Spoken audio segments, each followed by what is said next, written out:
तारे ख़त्म नबुव्वत ताजदारे ख़त्म नबुव्वत ताजदारे ख़त्म नबुव्वत ताजदारे ख़त्म नबुव्वत। नहीं अर्श फर्श पर ही तेरी अज़मतों के चर्चे, तहे खाक लहद में भी तेरा नाम चल रहा।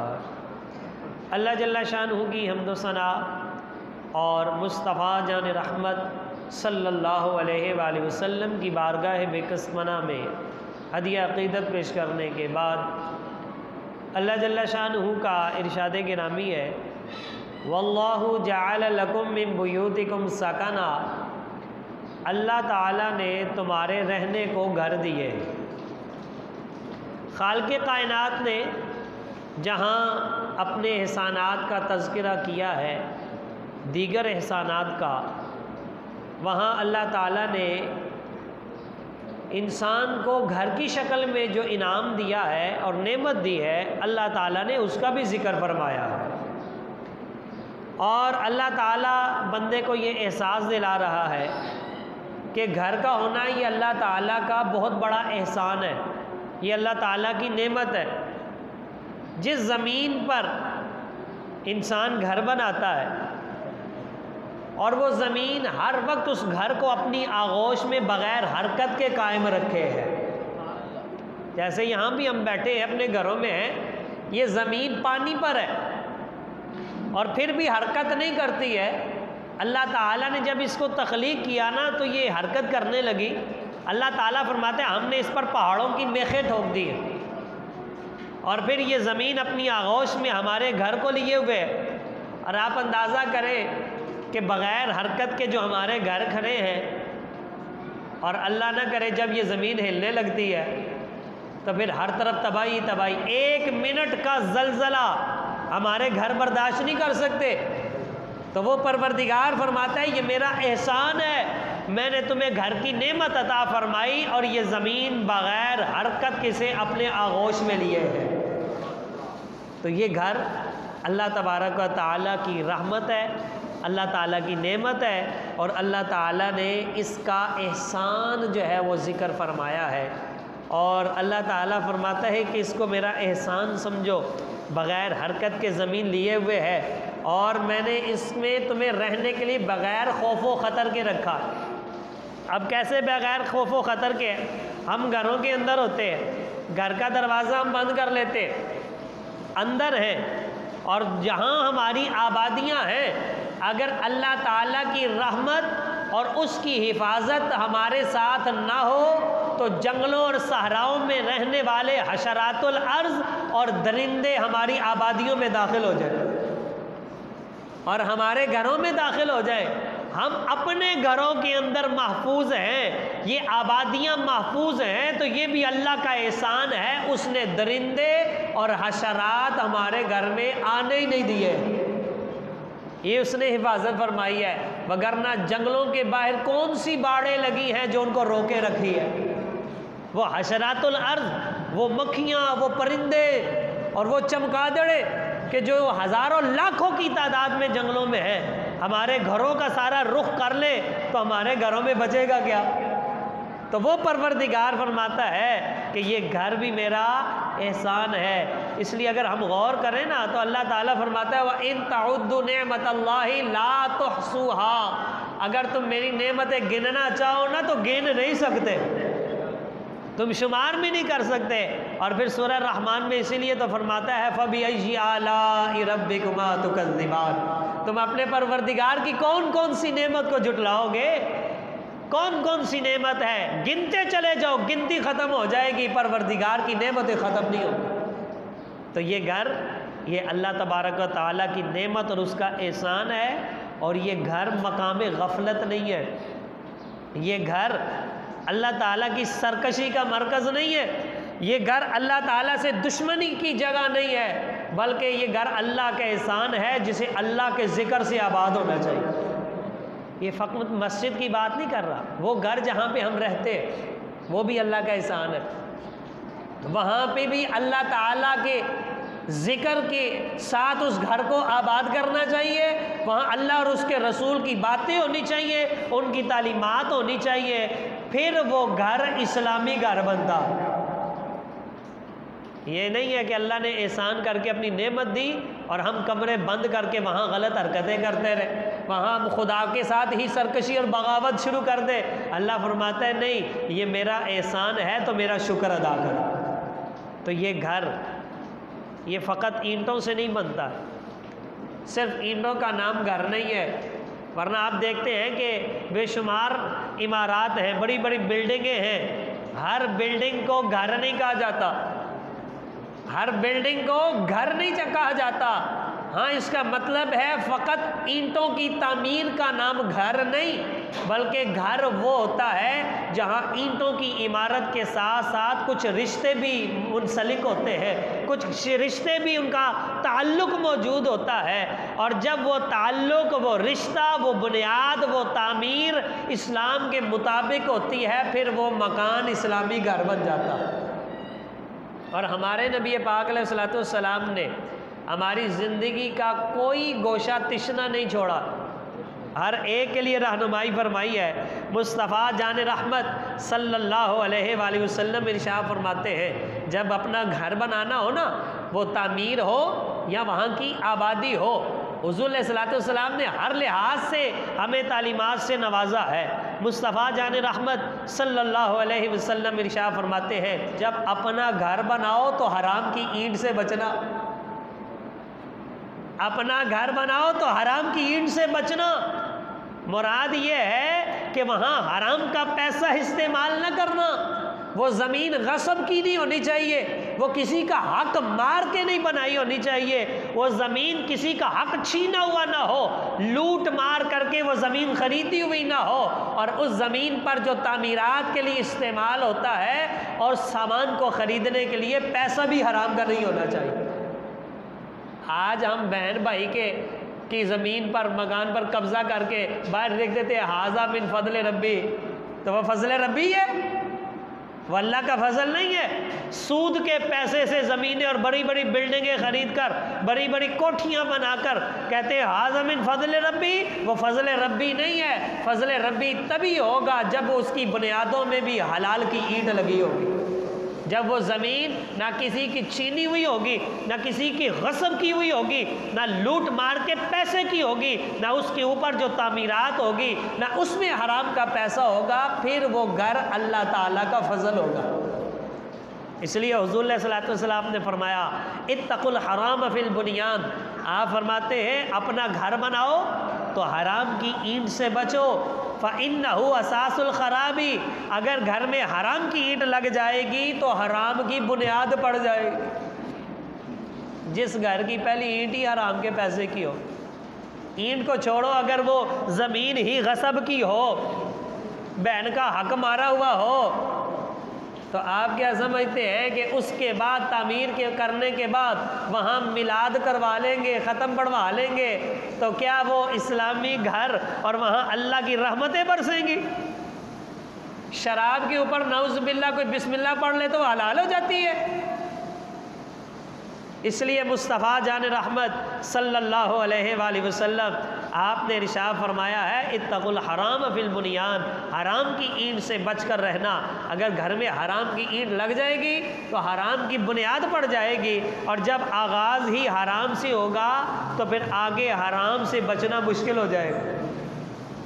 फिर अंदर उस घर की आगोश में फिर रहमतें कहाँ बरसनी है, फिर नमाज और कुरान पढ़ने को कहाँ जी चाहना है, फिर आमाले सालिहा की तौफीक नहीं मिलती है। इसलिए मुस्तफ़ा जान रहमत सल्लल्लाहु अलैहि वसल्लम ने बुनियाद भी हलाल की हो, और फिर जब बुनियादें हलाल की हैं और हलाल की ईंट से तामीर हुआ, हराम की ईंट से बचते हुए हलाल पैसे की तामीर से प्लस्तर हुआ है, और उसके बाद जब आबादी की बारी आती है, हुज़ूर सल्लल्लाहु अलैहि वसल्लम ने वहाँ भी हमारी रहनुमाई फरमाई।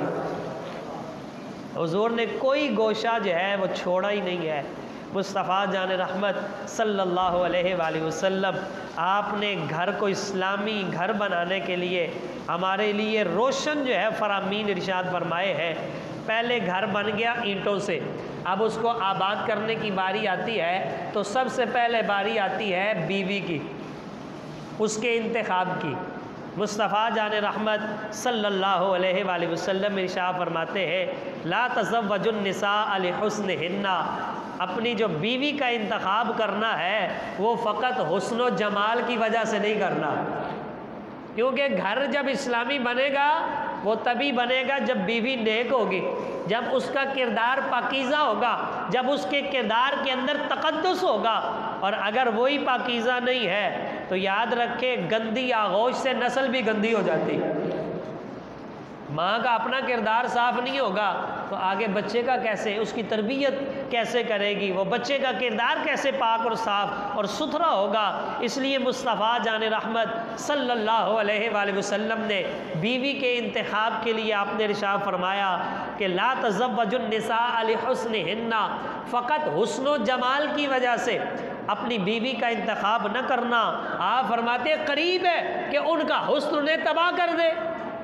अब वो किस तरह तबाह करे, उसको अपने हुस्न व जमाल पर फ़ख्र हो और वो हुस्न व जमाल अब चाहे कि लोग मुझे देखें और तारीफ़ करें मेरी, तो फिर औरत औरत नहीं रहेगी, क्योंकि औरत का मतलब ही पर्दा है। वो अपना पर्दा हटा के हुस्न व जमाल हर तरफ उसकी नुमाइश करेगी, फिर उसका जो तक़द्दुस है वो पामाल हो जाएगा। तो जब औरत औरत न रही तो इस्लामी माहौल और घर कैसे बनेगा। तो हुजूर ने फरमाया फ़कत हुस्न व जमाल मत देखना। फरमाया नंबर 2, जब शादी करना चाहो और बीवी का इंतखाब करो तो वला तज़व्वजू लिअमवालिहिन्ना, तो अपनी बीवी के लिए माल को भी मेयार मत बनाना। बीवी के इंतखाब के लिए माल दौलत को मेयार न बनाना। क्यों? फ़असा अम्वालुहुन्ना अन तुतग़ियहुन्ना, आप फरमाते हैं करीब है कि उनका माल उनको सरकश बना दे, गुरूर और तकब्बुर आ जाए, वो अपने माल पर फ़ख्र करने लगे।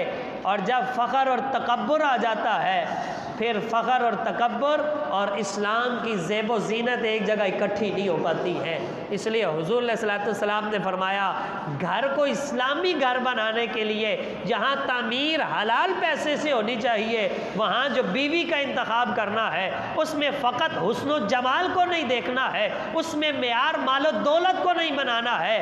हाँ, अगर मेयार बनाना है तो फरमाया वलाकिन तज़व्वजू अलग दीन, तुम्हारा मेयार दीन होना चाहिए, तकवा होना चाहिए, परहेजगारी होनी चाहिए। दूसरे लफ्ज़ों में यूँ कह लीजिए कि जब बीवी लानी हो, उसका इंतखाब करना हो तो ना महज हुस्न व जमाल को देखा जाए, ना महज मालो दौलत को सामने रखा जाए। अगर सामने रखा जाए तो अच्छे नामे अमाल को रखा जाए, अच्छा किरदार रखा जाए, तकवा और परहेजगारी रखी जाए। और जब तकवा और परहेजगारी पर बुनियाद और मेयार रखा जाएगा तो फिर हुजूर अलैहिस्सलातु वस्सलाम फरमाते हैं इसके साथ जो चीज़ें भी आएंगी फ़ायदा ही फ़ायदा लाएंगी। फिर हुस्न व जमाल भी होगा तो उस पर शरीयत का पहरा होगा, वहाँ माल भी होगा तो फिर वहाँ भी शरीयत का पहरा होगा।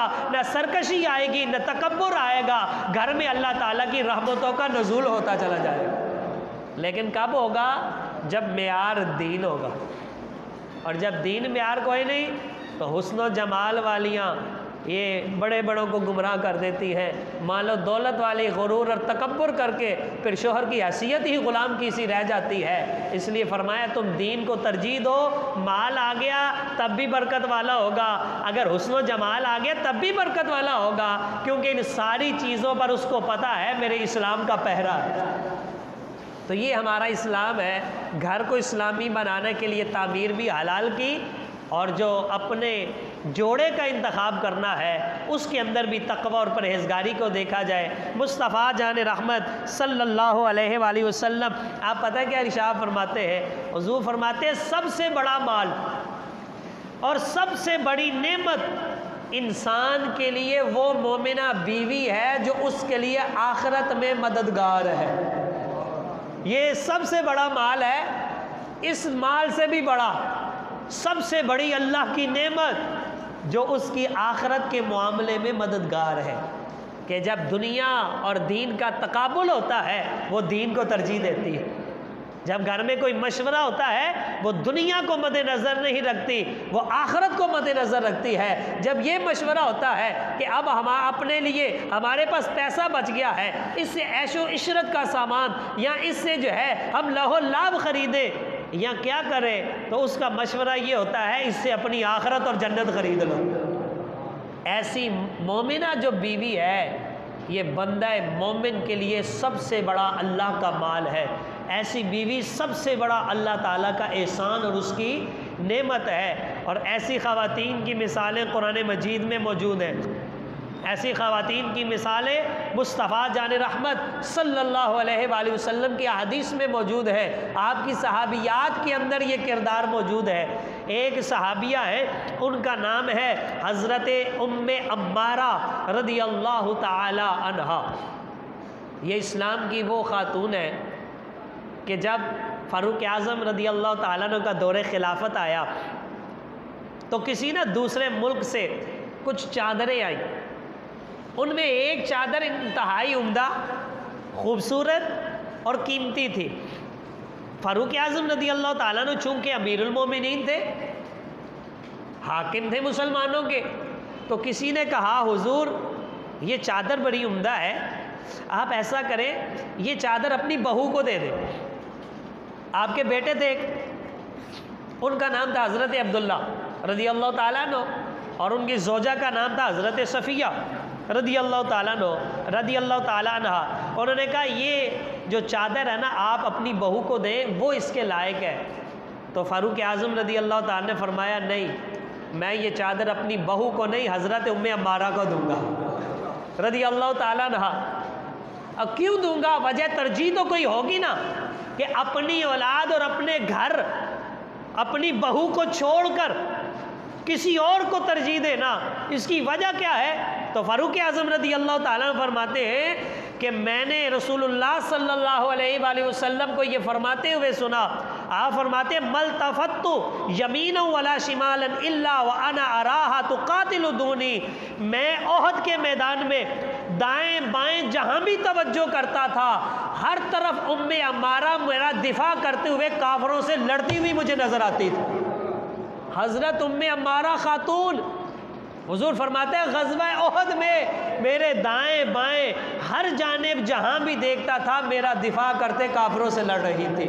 और फिर हुजूर अलैहिस्सलातु वस्सलाम आपने उनके इस किरदार को देखकर, और ये ग़ज़वा ओहद में अकेली नहीं थी, इनके शोहर भी उसी ग़ज़वे में थे, इनके 2 बेटे थे वो भी इसी ग़ज़वे में साथ शामिल थे।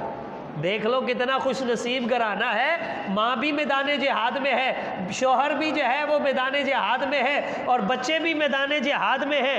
अब हुजूर अलैहिस्सलातु वस्सलाम जब खुश हुए इनका किरदार देखकर, इनकी हुजूर अलैहिस्सलातु वस्सलाम अपने साथ मोहब्बत देखकर, तो हुजूर अलैहिस्सलातु वस्सलाम आपने इनको दुआ दी, बरकत की।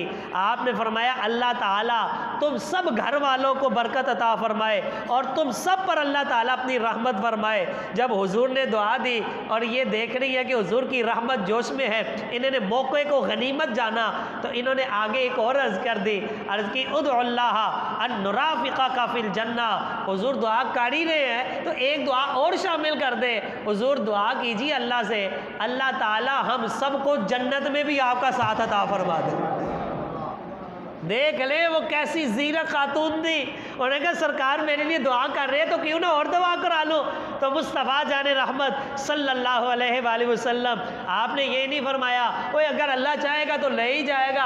आप अलैहिस्सलातु वस्सलाम ने उसी वक्त दुआ की कि अल्लाहुम्मा जअलहुम रुफ़क़ाई फिल जन्ना, या अल्लाह इनको जन्नत में भी मेरी संगत अता फरमा दे, जन्नत में भी मेरी संगत अता फरमा दे। फिर हज़रत उम्मे अम्मारा रदियल्लाहु ताला अन्हा फरमाती हैं इस दुआ के बाद दुनिया की बड़ी से बड़ी मुसीबत भी आ जाए तो मुझे किसी चीज़ की परवाह नहीं है, क्योंकि मैं जानती हूँ जन्नत में मेरा मुस्तफ़ा के साथ साथ होगा, हुज़ूर अलैहिस्सलातु वस्सलाम के साथ साथ होगा। जब बीवी ऐसी होगी तो ऐसी बीवी की वजह से अल्लाह ताला बाकियों की भी बख्शिश फरमा देता। इसलिए फरमाया घर की तमीर हलाल से शुरू हो और आबादी भी हो, उसके अंदर दीन की बरकत शामिल हो, तो अल्लाह ताला दोनों जहानों में रहमत अता फरमाता है। यही हज़रत उम्मे अम्मारा रदियल्लाहु ताला अन्हा आप दौर सिद्दीकी में, सिद्दीक अकबर का जब दौर था, मुसैलमा कज़्ज़ाब वो लानती जो ख़त्म नबूवत का खुद जो है वो मुनकिर होकर नबूवत का दावा कर बैठा, उनके मुकाबले में जब लश्कर गया, हज़रत उम्मे अम्मारा अपने बेटे के साथ उसमें भी मौजूद थे। अंदाज़ा करे, आज जवानों की टांगें कांप रही हैं, वहाँ औरतें जिहाद में शिरकत कर रही हैं।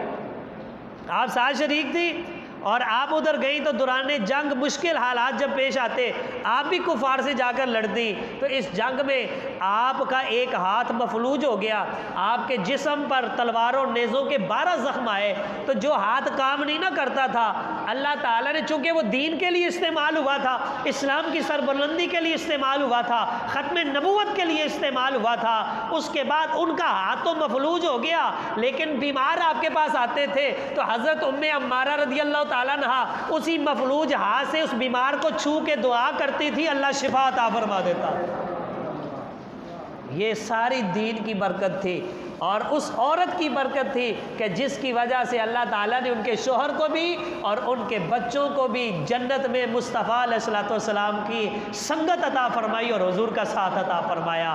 तो इसलिए जो घर का इस्लामी माहौल है उसको बनाने के लिए बीवी का जो इंतखाब करना है वो बीवी भी नेक होनी चाहिए, फ़कत हुस्न जमाल और मालो दौलत को नहीं देखना चाहिए, बल्कि क्या है, दीन को तरजीह देनी चाहिए। अल्लाह ताला दीन की बरकत से बाकी चीज़ें भी अता फरमा देता है। इसी तरह एक और ख़ातून का तज़किरा कि बीवी का औलाद और नस्ल के अंदर और घर के अंदर कितना बड़ा अहम किरदार है कि नस्ल की खूबसूरती भी औरत पर मौकूफ़ होती है।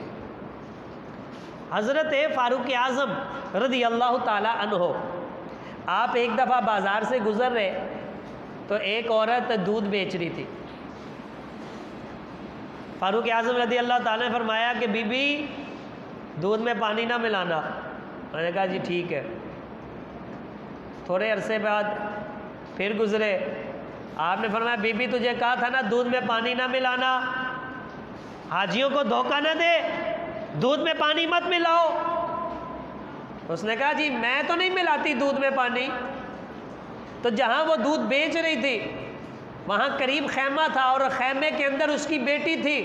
बेटी ने खैमे का पर्दा हटाया और उसने कहा माँ दो गुनाह इकट्ठे न कर, एक दूध में पानी भी मिलाती है फिर झूठ भी बोलती है, एक तो पानी मिलाती है दूसरा झूठ भी बोलती है। अच्छा, इस सिलसिले में ना इसी तरह की एक रिवायत और भी है कि फ़ारूक आज़म रज़ी अल्लाह ताला अन्हु गश्त करते हुए बाहर से गुजर रहे थे तो अंदर से आवाज़, बेटी को जो है वो माँ कहती है बेटी दूध में पानी मिला दो।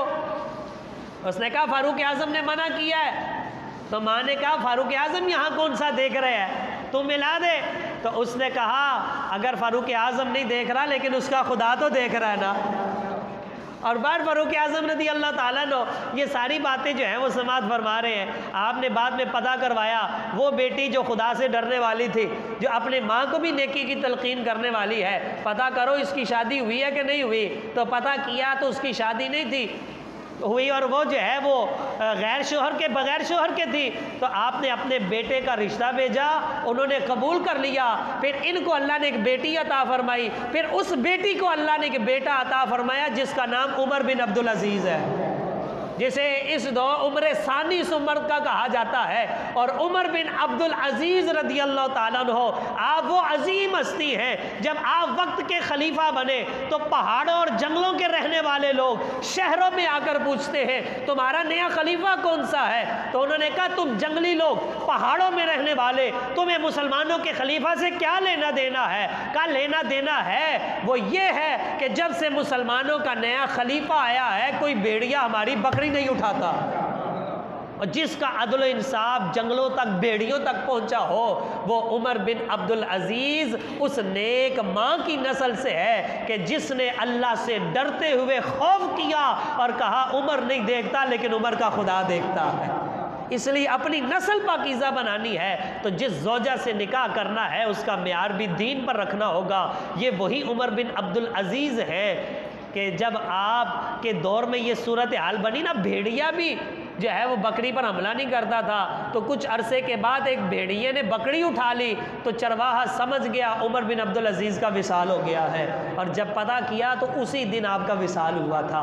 तो ये नेक माएँ ही नेक बच्चों को जन्म देती हैं। घर तब इस्लामी घर बनता है जब उसकी बुनियाद से लेकर अंदर के अफराद तक दीन और तकवा उनके अंदर रच बस जाता है। अल्लाह ताला फिर नस्ल भी पाकीज़ा फरमा देता है। तो अल्लाह ताला से दुआ करें, अल्लाह ताला जिन्हें घर की तौफीक देता है उसमें हराम की ईंट शामिल ना हो, उसमें लूट घसूट ना हो, उसके अंदर गसब की हुई ज़मीन ना हो, बहन का हिस्सा मारा हुआ ना हो, भाई का हिस्सा मारा हुआ ना हो, किसी और चाचे ताए का हिस्सा मारा हुआ ना हो। जो ईंट लगे तो हुजूर फरमाते वो हराम की ईंट नहीं होनी चाहिए। और फिर जब घर की आबादी हो तो आबादी का माहौल भी इस्लामी हो, तो फिर दोनों जहान संवर जाते हैं। अल्लाह ताला से दुआ है अल्लाह ताला हमें दीन का फ़हम अता फ़रमाए और सही मानों में अपने घरों को इस्लामी घर बनाने की तौफ़ीक़ अता फ़रमाए। वमा अलैना इल्लल बलागुल मुबीन।